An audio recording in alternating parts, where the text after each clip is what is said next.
Thank you, Mr. Chairman. Thanks to both of you for being here and for your service.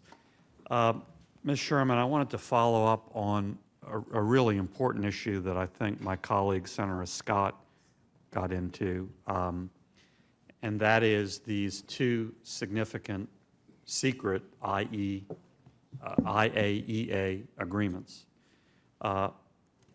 They are certainly significant in terms of enforcing this agreement, are they not? I would say they are important arrangements on the modalities that the IAEA will use, but I believe that the public roadmap, which you all have access to, lays out what the IAEA is requiring of Iran in broad terms as one of the steps it must take in order to get any sanctions relief, along with all the other nuclear steps. And although I agree that possible military dimensions are important, they are. The United States has already made its judgment about it, so we are much more focused on where the program is today and where it is headed in the future, which is what the bulk of the Joint Comprehensive Plan of Action is about. Well, you just said what's available to members of the Senate and the public is laying things out in broad terms. Aren't the real specifics of verification very significant in judging this agreement? Would you agree with that or not? Of course they are, and that is why, Senator, at the All-Senate briefing this afternoon, I will share in a classified session the details that I'm aware of the arrangements that have been made under safeguards, confidential protocols between Iran and the IAEA. And you've read those two secret agreements? I have read those two safeguards confidential arrangements, yes. Okay. When do I get to read them? Well, you won't, sir, any more than any other country will get to read the safeguards confidential protocols between the United States and the IAEA. Do you have a vote on this agreement? I do not, obviously. I have a vote on this agreement. Yes, sir.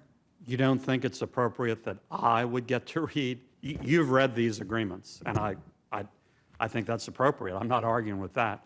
I have to vote on this agreement. You don't think it's appropriate that I would get to read it?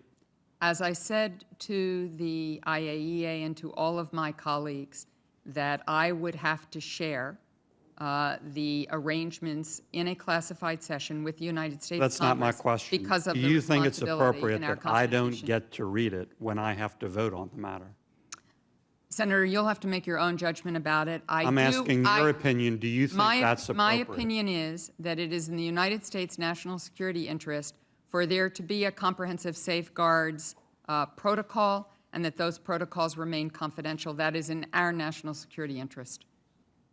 Do you think it's appropriate that I, as a sitting U.S. Senator representing a significant number of Americans who has to vote on this, do not get to read those agreements? I'm not talking about putting them on the internet. I'm not talking about handing out copies. I don't have those agreements to give to you, sir. I do not have them in my possession. That was not my question. That was not my question. Please answer my question. Do you think it's appropriate that I don't get to read it?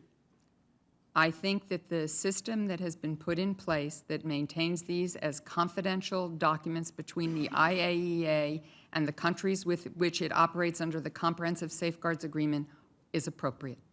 And under that appropriate system, you get to read it, although you don't have a vote.